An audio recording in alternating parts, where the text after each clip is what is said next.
Welcome back. Now in this video, what we want to do is we want to go ahead and produce a video for Screencast.com, and then we want to use the embed tool to our WordPress website.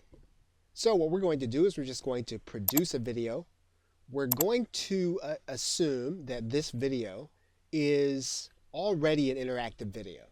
So we're not going to go through the process of creating another interactive video. We're just going to go ahead and create the video and upload to Screencast.com.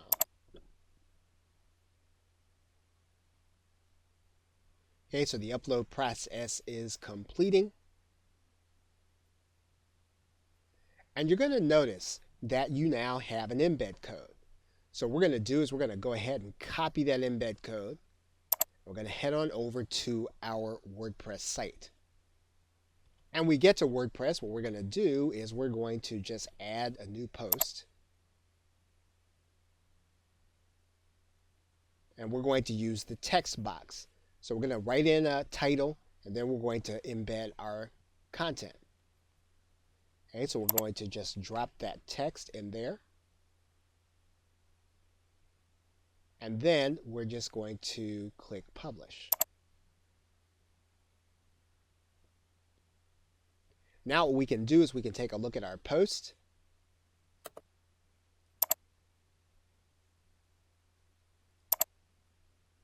And what we're going to notice is that this video is really taking up too much space in this frame. So we're probably going to have to adjust it.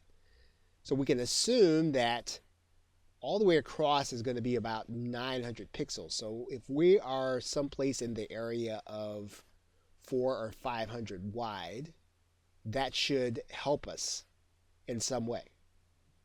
So we're going to go into the code and we're going to change the width to 640 by 480. And one of the reasons why we're doing that, of course, is that maintains the aspect ratio. So in other words, 1920 by 1080, we want to try to keep this as close as we can to the aspect ratio. So we've done that by going to 640 by 480. We're going to update our post. And now we're going to take a look at it again.